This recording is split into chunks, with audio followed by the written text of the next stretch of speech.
fun. However, I've been dating my sweetheart for a considerable length of time. Now, I'll nickname her Nikki. It began guiltlessly enough. I remarked on one of her Instagram stories, and we began visiting from that point. At last, I got her number, and afterwards Snapchat, and following 7 days, we met face to face. We began hanging out just after the special times of year in January, and the prospect of Valentine's Day was all generally coming up. It was pleasant having begun conversing with a young lady around that time, so I wouldn't feel the fear of being distant from everyone else on that irritating occasion.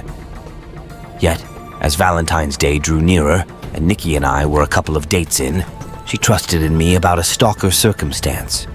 The man's name is Ben, and he's a person a couple of years more established than Nikki, who ended up going to a similar worker school as her, met her in class for a gathering projects, and chased after her on grounds a couple of times. She never involved the police or anything. Shockingly, hearing that this person found where she resided sent her a lot of unpleasant messages which she disregarded. She said she never hindered the number since she needed to find out how far he would turn out without getting the clues. When I inquired why she was picking now to draw this out into the open, she said because he began connecting with her again explicitly for Valentine's Day, as you can see here. He began sloping up the messaging again as Valentine's Day moved toward. She proceeded to simply overlook it and let the messages stack up. Yet, he carried it to a higher level when he left a case of Russell Stover chocolates close to home. She realized it was from him since he messaged her. "I hope you like the gift I left you." This was the point at which she chose to stop it and answered to him a long message which I won't share for her security. Yet in short, she said he needs assistance and that she's seeing somebody now, so to let her be. There are various ways of getting somebody's location this day and age, yet she was frightened that he got it by following her home one day. Afterward, we needed to continue to hang out. It was Valentine's Day, all things considered. However, her folks were home. I had the spot to myself. So we went together back to my investment property. We were on the lounge chair and things were getting somewhat more private. That's when Nikki pulled away from me and expressed out loud, "What was that?" "I heard it too, something from outside in the yard." "Want me to go check?" I asked. She gestured her head. I went out to the terrace, hoping to hear a creature rushing off in response to my presence. I slipped on my slides and strolled around the yard, searching for whatever might have fallen over. And I found what made the commotion. The entire pile of seaside seats that was leaning on the house had been pushed over. I don't have the foggiest idea how that would happen, except if a person or something caught them. There wasn't even the smallest breeze that evening. I glanced around at the brambles that enveloped our yard, and afterward, as though my cerebrum promptly could detect something awkward, I secured in my vision on something tall in the shrubberies. My neck extended forward as I, in a real sense, attempted to concentrate and get a superior glance at what I was seeing. I ventured forward a couple of steps. I had an aha second when I understood it was somebody remaining in the brambles. He had seen me notice him by this point. I said, "Who is that?" The person began rapidly emerging from the hedges in a sufficiently fast speed that I accepted it as a danger, as though he were going to charge at me. I took the risk to get him on the ground when he was all the while battling with the shrubberies and twigs, and I hollered at him to remain down numerous times.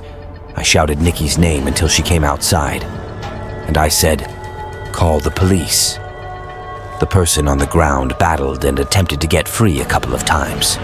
Yet I pretty much had him in a consistent hold when Nikki came outside while chatting with the police. I inquired as to whether this was the person. She gasped and said, "Wow, yes, it was the Ben fellow who had been pestering her." What's more regrettable is, at that point, I understood he was wearing the very shaded shirt that person with the cap from Pryor at the cafe was wearing. Police got to the house and placed him in handcuffs. He would be accused of intruding and exploiting the second. Nikki showed the officials all of the badgering and fanatical messages she'd been getting from him.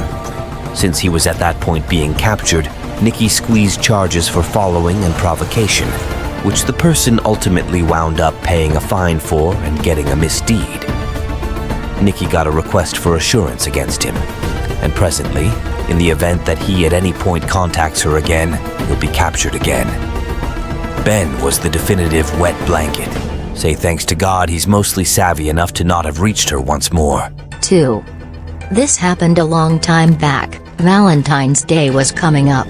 My beau and I had arranged a charming supper, similar to what most couples do. As we were strolling into the cafe, there's this couple outside abnormally gazing at my beau and me. I marginally push my sweetheart's arm as we get inside, and he gives out his name to be placed in the standby line. The host said it would be a 45-minute pause, and she said she would message us when our table was prepared. My sweetheart said, we should go to the small-scale golf across the road. So we're strolling back to his vehicle. The woman from the couple stood up and held up her hand, presenting herself as Mrs. Giretti. I found it super unusual and checked my beau out. The woman actually had her hand out. I wasn't attempting to be discourteous, I gave her a shake. The woman proceeded to make sense of that her and her better half believe we're an incredible-looking couple, and they're photographic artists. They figure we would make incredible photographs, and to follow them to the studio, as she accepts the standby time will be long. She proceeds to say that she has no card on her, however their place was a 5-minute drive away, and they could accept us there too. Warnings are going off, and my beau affably declines and tells her we have activities. The look was as yet one of the most tormenting looks ever as she grinned and plunked down close to the spouse. As we get in the vehicle, I let my beau know how dreadful that communication was, and the way in which the spouse didn't let out the slightest peep. As we enter the smaller than normal golf place, we were really shocked to think that it is vacant. We ignore what is happening, yet actually, I'm still creeped out, as this spot isn't exactly gigantic. You can see the front entryway on every one of the levels.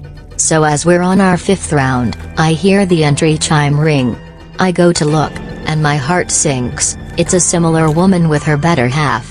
She appears to glance around, and afterward as we visually engage, she gives me the creepiest grin. I let my beau know, and he goes to look as they're getting their things.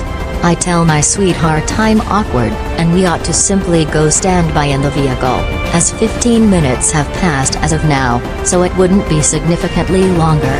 He concurs, and we pivot, and they're right behind us, giving us the greatest grins. Insane how we both came to this spot, said Mrs. Giretti. This time the spouse says we ought to confront one another, Giretti versus Bar. My sweetheart's heart sank at that time, as his last name is Poles.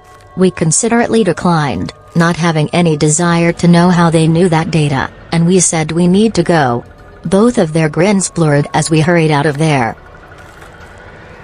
I told my sweetheart we ought to simply tap out and return to his place since it was nearer than mine, in addition to my folks wouldn't be home until Sunday morning. He said we would pursue supper and not let some arbitrary bizarre couple ruin the night for us. We held up around 15 minutes in his vehicle, discussing how strange the circumstance was. As he gets a text from the cafe saying they're prepared as far as we're concerned, we have supper, and he demands I'm paying today since it's Valentine's Day. As we normally split the bill, he goes to the washroom, and as I'm pausing, I assumed I saw that woman looking out from around a corner. I persuaded myself it was simply in my mind. My sweetheart prepares out and is to go. Presently, to arrive at his place, you need to take this long street encompassed by trees. As we start the drive, we notice a vehicle following behind. I let my better half know, and we head into a CVS parking garage. I need to utilize the bathroom, and since it would have been a drive, we both get out and go. At the point when we emerge, we don't see that vehicle that was possibly following us anyplace. So we advance toward his home. You realize that street I discussed before being encircled by trees. Indeed, while we're driving on it, we're like 3 to 5 minutes onto this street, we heard a noisy pop, and my beau halted his vehicle. His 2 front tires had popped. He hit on an obvious conclusion and hurried to the vehicle and expressed, "Get out, there's not considerably more time before they arrive." He cut his motor and switched out the lights and locked the entryway. I was so terrified and confounded, not realizing what was happening. I let him know we ought to stand by in the vehicle. He immediately got me, and we ran into the forest. He advised me to shush. We were taking cover behind certain trees and brambles. While we stowed away, he called the police and immediately made sense of where we were at and what was going on.